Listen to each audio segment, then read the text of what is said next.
विद्यार्थियों, online classes में आपका स्वागत है।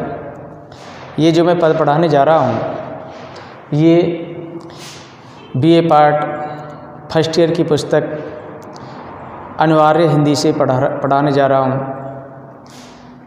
अनिवार्य हिंदी है जिसको कंपलसरी हिंदी बोलते हैं इंग्लिश में।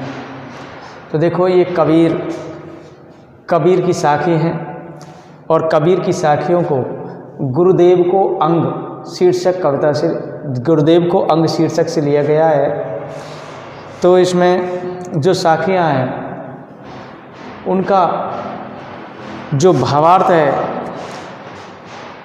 मैं आप सबके सामने उस भावार्थ को पढ़ कर के सुनाऊंगा। कि एक बार मैं इन पंक्तियों को पढ़ता हूँ। देखो, ये साखियाँ हैं। सतगुरु साचा सूरवां शब्द जो बहया एक। सतगुरु साचा सूरवां शब्द जो बहया एक। लागत ही में मिल गया पढ़ा कलेजा छेक। तो देखो, इसमें कुछ कठिन शब्दार्थ आए हुए हैं, उनको मैं बता देता हूँ।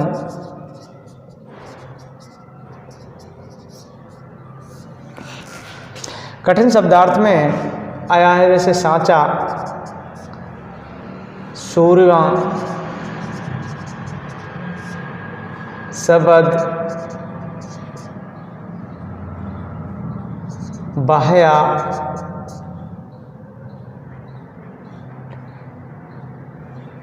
छेक। ये जो शब्द है, देखो, साचा, सूरवां, शब्द, बहया और छेक। तो इसमें साचा का मतलब होता है सच्चा। साचा का अर्थ क्या होता है? सच्चा। सूरवां होता है सूरवीर होता है, जो पराक्रमी होता है, उसको कहते हैं सूरमा। शब्द कहते हैं शब्द को। बहया माने फेंका हुआ। और छेक का अर्थ होता है छेद। तो ये इसके कठिन शब्दार्थ हैं। साचा माने सच्चा, सूरमा कहते हैं सूरवीर या पराक्रमी, शब्द कहते हैं शब्द, और बाह्य माने फेंका हुआ, छेक माने छेद। तो देखो बच्चों, इसके ये कठिन शब्दार्थ हैं। सतगुरु साचा सूरमा शब्द जो बहया एक। लागत ही में मिल गया पढ़ा कलेजा छेक। देखो, ये जो साखी है, प्रस्तुत जो साखी है, प्रस्तुत साखी कबीर की गुरुदेव के अंग से संकलित है।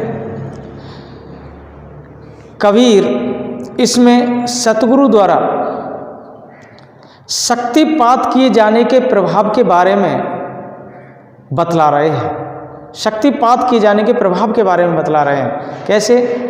कबीर कहते हैं कि सतगुरु साचा सूरमा शब्द जो बहया एक। कबीर कहते हैं कि सतगुरु सच्चा सूरवीर होता है, पराक्रमी होता है। उसने जो शब्द रूपी तीर फेंक कर मारा है, उसने जो शब्द रूपी तीर फेंक कर के मारा है, उससे मेरे हृदय में मेरा हृदय प्रभावित हुआ है।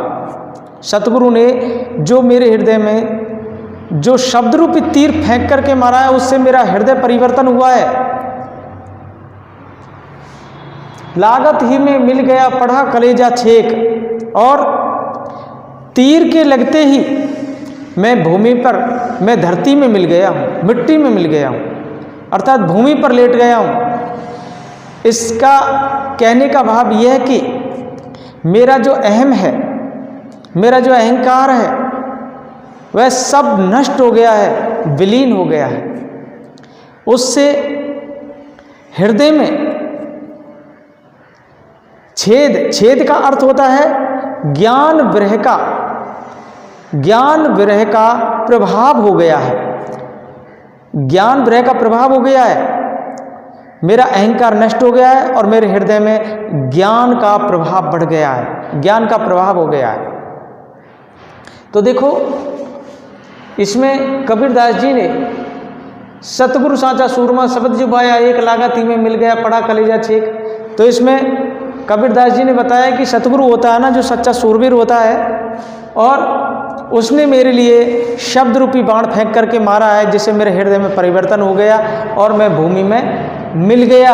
अर्थात मुझे मेरे हृदय में ज्ञान का प्रवेश हो गया।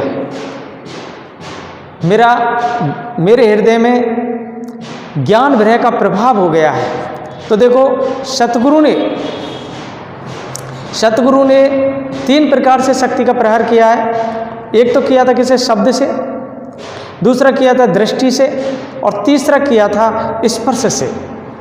तो इसमें सतगुरु का उपदेश जो वचन है, सतगुरु के जो उपदेश हैं वो प्रभावशाली होते हैं।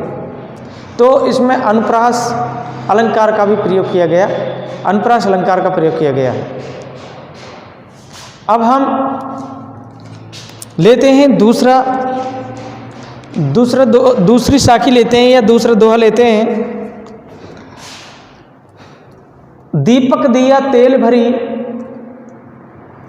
बाती दई अघट, और पूरा किया बिसाउना, बहुरी ने आवा हट। देखो, इसमें कुछ कठिन शब्द भी आए हैं। दीपक दिया तेल भर, बाती दई अघट। अघट शब्द आया है।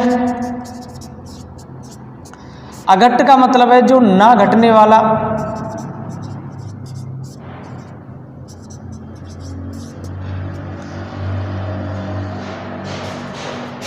अघट का मतलब होता है ने घटने वाला। और बिसावना शब्द आया है। बिसावना का मतलब है क्रय विक्रय। साहुणा मतलब क्या होता है? क्रय विक्रय। इसे कहते हैं खरीद फरोख्त। बिसावना का अर्थ क्या है? क्रय विक्रय करना या खरीद फरोख्त करना।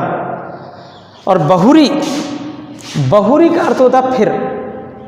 बहुरी जो शब्द आया है, बहुरी का अर्थ होता है फिर। और हट माने बाजार। हाट बाजार होते हैं, उसको हट बोलते हैं, हाट बाजार। देखो, इसके ये अर्थ है। अघट कहते हैं ना घटने वाला, बिसावना करे क्रय विक्रय, बहुरी माने फिर, और हट माने हाट बाजार। तो इसके कठिन शब्दार्थ। दीपक दिया तेल भर, बाती दई अघट, पूरा किया बिसावना, बहुरी ने आवे हट। देखो, इसमें जो गुरु होते हैं, इसमें गुरु सांसारिक जीवन व्यतीत करने वाले शिष्य के जीवन में जिस तरह परिवर्तन लाता है, उसके विषय में वर्णन करते हुए कहते हैं, गुरु उसके सांसारिक जीवन व्यतीत करने वाला जो शिष्य होता है, जो सांसारिक जीवन व्यतीत कर रहा है, उसके जीवन को परिवर्तित करने के लिए कवि ने यहाँ पर वर्णन किया है।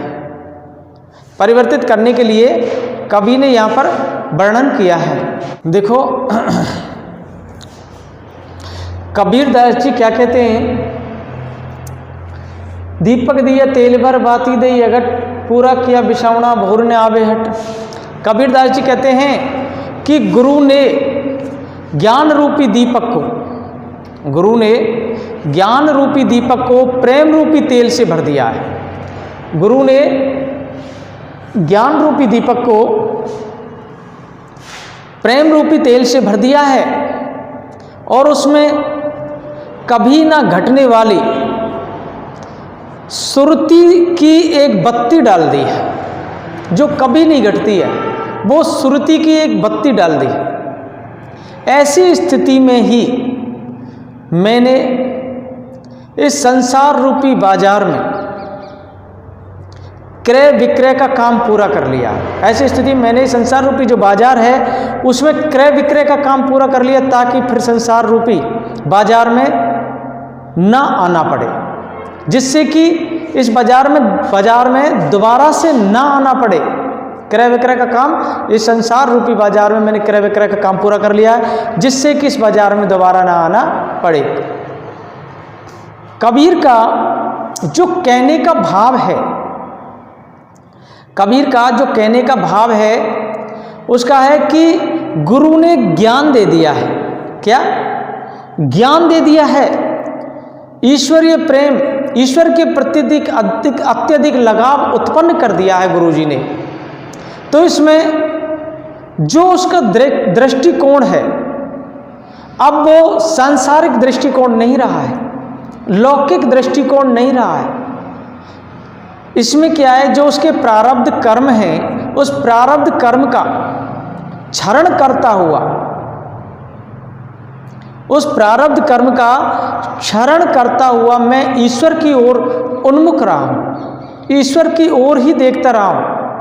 उसने मेरे जो प्रारब्ध कर्म है उसको क्षरण कर दिया है, नष्ट कर दिए हैं, और मैं ईश्वर की ओर उन्मुख हो गया हूँ। इस प्रकार जीवन पालन करते रहने पर भी, कवि कहते हैं कि इस प्रकार जीवन का पालन करते रहने पर भी फिर से जन्म मरण के चक्र में पड़ने की आवश्यकता नहीं रह गई है।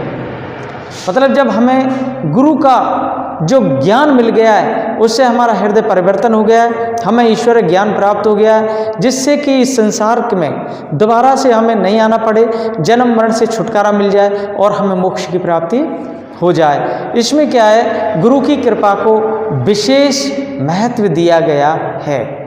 और इसमें आपको पता है कि कवि ने आध्यात्मिक प्रवृत्ति को, जो आध्यात्मिक हमारी जो प्रवृत्ति है उसको दीपक, बत्ती आदि के माध्यम से हम सभी को स्पष्ट करके समझाया है। इसमें अनुप्रास और अतिशयोक्ति अलंकार, रूपक अलंकार आदि का इसमें प्रयोग किया गया है। तो देखो, ये दो साखी हो चुके हैं, तीसरा दोहा है हमारा, गुरु गोविंद तऊ एक हैं दूजा ये आकार। गुरु गोविंद तऊ दो एक है दूजा ये आकार, आपा मेट जीवित मरे तऊ पावे करतार।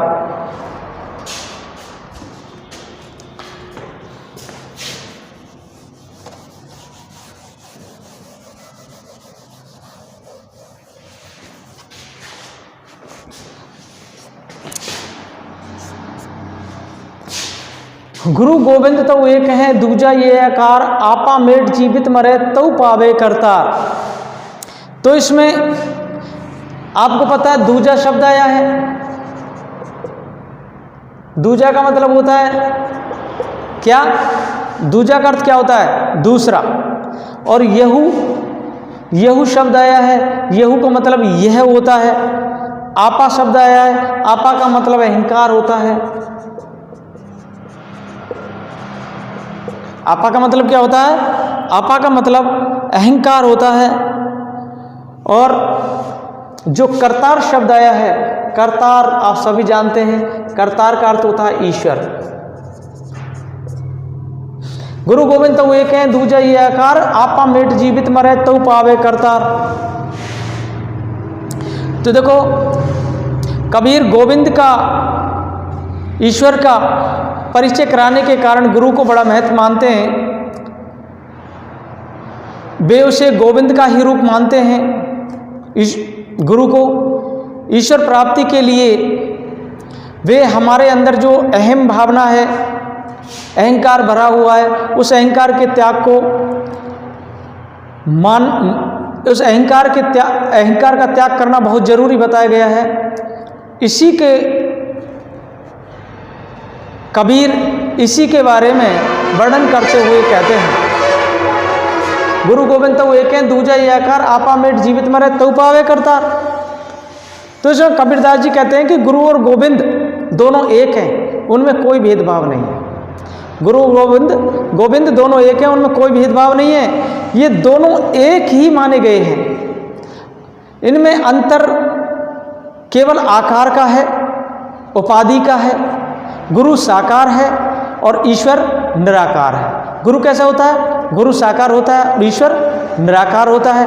यदि व्यक्ति जीते जी अपने जीवन काल में अहंकार को मिटा दे, अगर व्यक्ति जीते जी अपने जीवन काल में अहंकार को मिटा दे, तो जीवित स्थिति में ही वह मरा हुआ सा हो जाता है। ऐसा व्यक्ति जीवन मृत कहलाता है। ऐसा व्यक्ति क्या कहलाता है? जीवन मृत कहलाता है। जीवित रहते हुए ही यदि कोई मैं और मेरे के भाव को नष्ट कर दे, मिटा दे, तो उसे ईश्वर प्राप्त हो सकता है। ईश्वर की प्राप्ति में अहंकार ही बाधा है। ईश्वर की जो प्राप्ति है उसमें अहंकार को या घमंड को ही बाधा बताया गया है, बाधक बताया है। तो देखो, कबीर ने गुरु का जो महत्व है उस पर प्रकाश डालते हुए गोविंद बताकर लोगों के प्रति एक श्रद्धा उत्पन्न कर दी है। और इसमें गुरु को साकार बताया गया है, ईश्वर को निराकार बताया गया है, और गुरु के माध्यम से ही ईश्वर की प्राप्ति होती है। बिना गुरु के ईश्वर भी प्राप्त नहीं होता है। निश्चल निधि, देखो अगला पद में पढ़ा देता हूं। देखो बच्चों, निश्चल निधि मिलाई तत् सतगुरु सहस धीर, निपजी में साजी गणा बांटे नहीं कबीर। निश्चल का मतलब होता है अक्षय, जिसका कभी क्षय नहीं होता है। निधि कहते हैं खजाना। निधि का अर्थ खजाना होता है। देखो बच्चों, निश्चल माने अक्षय, निधि माने खजाना, तत् माने तत् परमात्मा, निपजी माने उत्पन्न होना, और गणा माने अनेक, और साजी माने साझेदार। निश्चल निधि मिलाई तत् सतगुर साहस धीर, निपजी में साजी गणा बांटे नहीं कबीर। तो देखो, निश्चल का अर्थ मैंने बता दिए अक्षय है, और निधि का मतलब खजाना, निपजी उत्पन्न, गणा माने अनेक, साजी माने साझेदार, ये है। तो देखो, ये सतगुरु जीवात्मा को परमात्मा के अक्षय आनंद में प्रतिष्ठित कराता है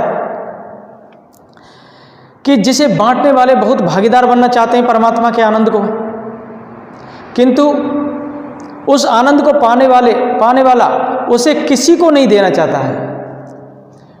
उस परमात्मा के आनंद को हर कोई व्यक्ति बांटना चाहता है, परंतु जिसने जिस आनंद को प्राप्त कर लिया है वो उसे नहीं देना चाहता, वो बांट नहीं सकता है। तो निश्चल निधि मिलाई तत् सतगुरु साहस धीर, निपजी में साजी गणा बांटे नहीं कबीर। तो देखो, कबीर कहते हैं कि सतगुरु ने धैर्यपूर्वक साधना के दौरान जीवात्मा रूपी तत्व को,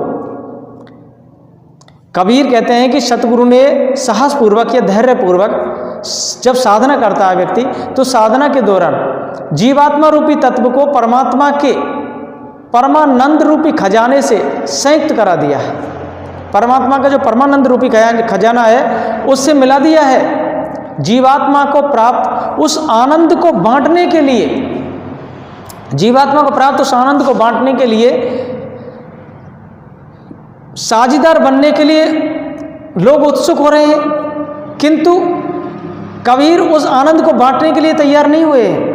कबीरदास जी उस आनंद को नहीं बांटते हैं जो ईश्वर द्वारा दिया गया आनंद है, जो ईश्वर की साधना से किया गया है। कबीर कहना चाहते हैं कि परमात्मा के साक्षात्कार का आनंद प्रत्येक व्यक्ति अपनी साधना के द्वारा अनुभूत कर सकता है। उस चीज को केवल अपनी साधना के माध्यम से ही प्राप्त कर सकता है, उसको बांटा नहीं जाता है। वह ना किसी को दिया जा सकता है और ना कोई उसे दूसरे से प्राप्त किया जा सकता है। वह तो प्रैक्टिकली रूप में उस भगवान के दर्शन किए जा सकते हैं। अगर वो साधना पर बैठेगा तो स्वयं भगवान उसको दर्शन देंगे, उससे आनंद की प्राप्ति होगी। वो दिव्य दृष्टि, दिव्य ज्योति है। वो आत्मा परमात्मा से जब लीन होती है तब वो उसे प्राप्त होती है। वो किसी बांटने से, किसी के देने लेने से प्राप्त नहीं होती है।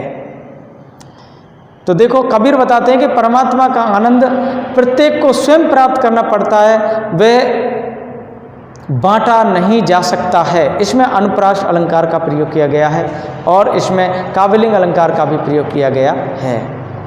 धन्यवाद।